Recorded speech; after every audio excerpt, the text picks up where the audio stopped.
Assalamualaikum warahmatullahi wabarakatuh. Bismillahirrahmanirrahim. First of all, I would like to thank the organizer for SKIM 2020 for accepting our research paper and allowing us to have it published in the proceeding conference with the opportunity of being published in an index journal. So the paper that we submitted is titled Parliamentary Budget Oversight, Effectiveness of the Special Select Committee on Budget of the 14th Malaysian Parliament. Now, this research paper was prepared by myself. I am Ahmad Waseem, Dhihny Yunus, together with Professor Faridah Jalil, as well as Dr. Nurhafilah Musa. Both are lecturers of the Law Faculty of UKM, as well as myself as a postgraduate student under their supervision. We begin with a little bit of background for the research. The budget is the most important economic policy tool of the government, and it provides a comprehensive statement of the nation's priorities. As the representative of the people, Parliament is the appropriate place to ensure that the budget best matches the nation's needs with available resources.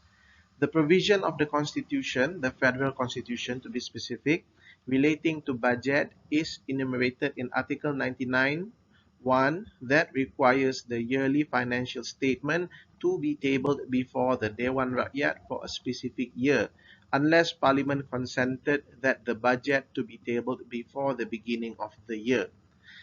The Federal Constitution does not provide in detail on the oversight of budget preparation. The task is exercisable by Parliament, operating on the principle of check and balance on the exercise of executive power. The mechanism of oversight is provided by the Parliament Standing Order under the purview of Article 62 of the Federal Constitution. The Dewan Rakyat is empowered to establish special select committees under the Dewan Rakyat Standing Order, in specific Standing Order number 81 sub 1. The committee members are appointed by the Committee of Selection. In 2019, the Dewan Rakyat of the 14th Malaysian Parliament had established 6 special select committees with the objective of strengthening the oversight power of Parliament over the executive with more effectiveness and better emphasis on accountability. The establishment was done in accordance with the House Committee's duty to study matters in relation to transforming the Parliament into a capable institution to perform its duty as one of the branches of government. The Special Select Committee on Budget was established for the purpose of examining and deliberating any matters arising relevant to the budget bill prior to its tabling and debate in the Dewan Rakyat. And more specifically, the committee will study the financial matters and provisions allocated under the budget bill so that it can be refined and highlight important concerns in the budget bill before it is tabled and debated in Dewan Rakyat. The establishment of this committee could save time and augment the quality of the debate when the budget bill is tabled in the Dewan Rakyat. The Special Select Committee on Budget is viewed as successful in discharging their duty, and they had successfully completed their task, and the report of their finding is tabled in the House, specifically Dewan Rakyat. The committee is also regarded as the most active committee among other committees of the House. This is evident when even the Speaker congratulated the committee for being able to show that the select committees are enthusiastic and dedicated to their assignments.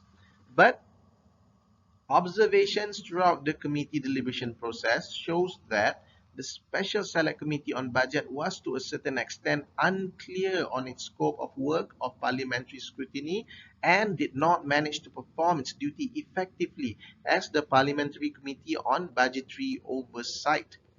Thus, this research attempt to assess whether the Special Select Committee on Budget was in fact effective in overseeing the preparation of the 2020 budget.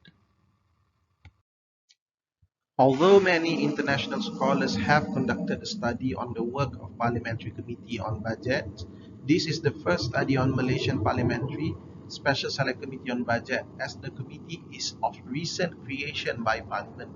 Many researchers have created a diverse set of criteria to observe and appraise the performance of the committee. Based on literature, the assessments of the effectiveness of parliamentary scrutiny by select committees have been done both quantitatively and qualitatively by a number of academics. The assessment approaches, either qualitative or quantitative, depends on what the intended outcome is. But in general, the purpose is to evaluate on the impact of the workings of the committee. Among the research approach, the Standard of Good Practice in Committee Procedures guideline introduced by Kevin Duval is used as the yardstick to evaluate on the effectiveness. This standard is used because it assesses and lays out the necessary steps of inquiry, including its planning, gathering of evidence, and preparation of report. This research thus adopts a qualitative approach and not a quantitative approach. It is of the opinion of the researchers that quantitative approach is unsuitable, as the set of data, which comprises of 10 meeting minutes, 2 inquiries, and 1 committee report, is insufficient to be assessed against key indicators as done by the academics mentioned in the above literature discussion. But on the other hand, a qualitative approach of study would be effective at capturing the richness and dynamism that the data would represent, and is stronger at providing context, nuance, and detail. Thus, the study will be based on documentary analysis of the meeting minutes of the Special Select Committee on Budget and the report it produced, looking into the content of discussion and derived findings from it. The meeting minutes will be examined and assessed against the Standard of Good Practice in Committee Procedures Guideline to determine the effectiveness of its parliamentary scrutiny on budgetary oversight. In determining effectiveness, 3 research questions will be attempted to be answered. First one is, was there a set of terms of reference established by the committee for its inquiry?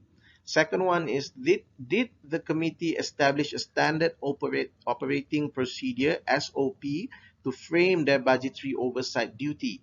And the third question is, do the members of the committee have the pertinent expertise on budget preparation? From the beginning of the establishment of the committee, leading to the 2020 budget presentation and debate in the Dewan Rakyat, the committee conducted 9 meetings and focused on 2 inquiries, which are regarding government debts and liabilities and preparing the input for the 2020 budget.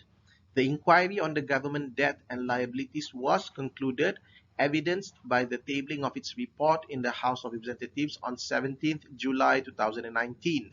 However, the inquiry to solicit input for the 2020 budget preparation was incomplete. Documentary analysis done on the committee's meeting minutes, which was recorded in verbatim, revealed that the committee failed to articulate a specific terms of reference indicating their role on the 2020 budget preparation.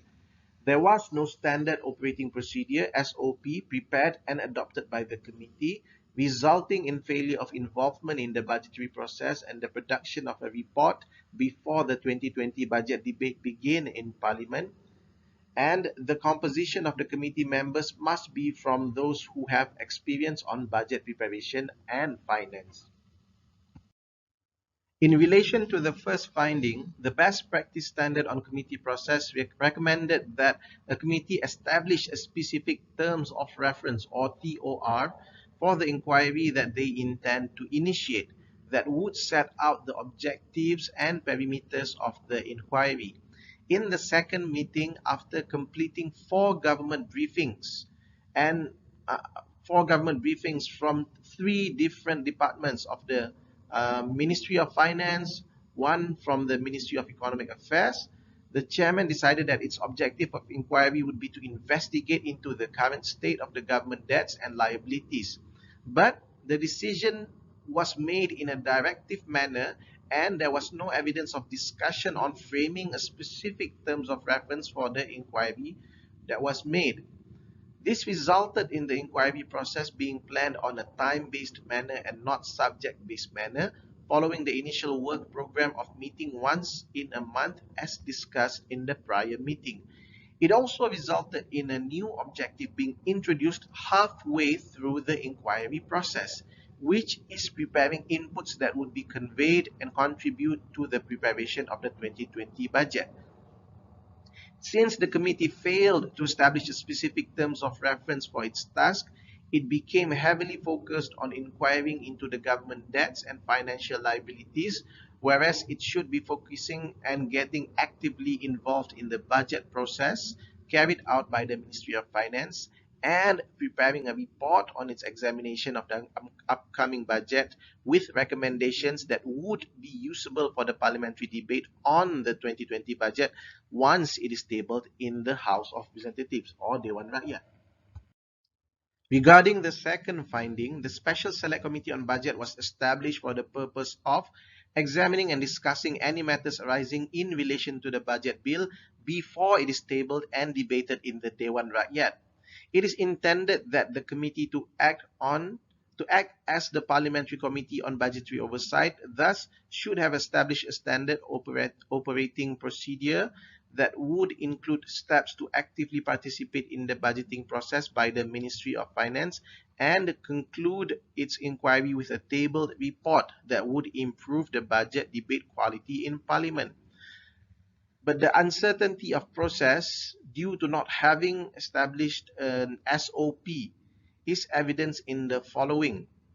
In the sixth committee meeting, the chairman stated that the committee will be consulting and hearing from several people on their views on the budget, as it intends to formally present their case and views on the budget 2020 to the Ministry of Finance. Now, this is not in line with the standard of good practice in committee procedures guideline, as a committee, in completion of its inquiry task, should produce a report of its findings to be tabled in Parliament.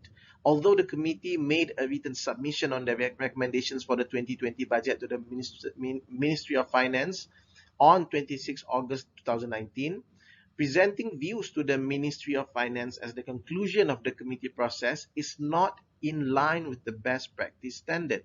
As such, no report on input for the 2020 budget was produced and tabled in Dewan Rakyat before the budget debate began. In the same meeting, a committee member in relation to the budget consultation process carried out by the Ministry of Finance suggested that the committee should be present when the Ministry of Finance officers are having the meeting with the interested groups. Such method would save time and prevent a duplicity of a consultation process. This would allow the committee to go through and progress quicker to the important matters after. Unfortunately, based on the recorded meeting minutes as evidence, such step to be directly involved in the budget consultation process was not executed during the period of time, leading towards the tabling of the 2020 budget in the Dewan Rakyat. Concerns were raised by a committee member on the unclear depth of the budgetary inquiry, and the committee member stated that the committee might end up spending an eternity listening to people. When suggested that a framework should be drawn to specify the depth and breadth of the inquiry together with its operating procedure, SOP, the chairman, although in agreement, stated that it does not have the luxury of time to discuss on establishing an inquiry framework, as time is of the essence, and subsequently suggested a broad framework of steps that the committee should follow. Throughout the inquiry process, despite being able to successfully receive continuous cooperations from two ministries and have several information sharing sessions with various parties, the committee did not publish its findings through the production of a report. The report produced would have been able to assist MPs in the budget debate and enhance the quality of the parliamentary session with a more informed debate by all members intending to participate. That should be the outcome that the committee aimed to achieve as the Parliamentary Committee on Budget Oversight. But the committee did show recognition of the importance of the shared information gained from the briefing sessions, especially for them to participate in the budget debate, but failed to relay and share such information gained to their fellow MPs outside of the committee. Even if it is argued that the quality of the budget debate was improved, such positive gain and enhanced debate quality would only be from MPs who are members of this committee. Failure of effective process could also be attributed to the lack of experience on budget preparation among a few of the committee members. Although the chairman have held various ministerial portfolios, including being appointed as the second finance minister in 1988, only one other committee member has similar experience of holding a ministerial portfolio, and another two were a deputy minister and a ministerial parliamentary secretary respectively. Three other committee members have no experience of being within a ministerial administration and little knowledge on the operating and development expenditures and the preparation of its budget. The findings show that the Special Select Committee on Budget were ineffective in discharging the duty to oversee the 2020 budget preparation. It is recommended that for the budgetary process in the year 2020 leading to the tabling and debate of the 2021 budget, the committee should establish specific terms of reference as well as a procedural framework of operation for its inquiry process, laying out the scope and objectives to be achieved, the timeline planned for the completion of the work, the persons the committee intend to engage in the process, and the tools and methods the committee will use to collect evidence on which its reported findings will be based on. With that, I end my presentation. On behalf of the research team, I would like to thank the organizer, SKIM 2020, for accepting our research, and hopefully our research will be recommended for publication in an index Scopus journal. Thank you very much. Assalamualaikum.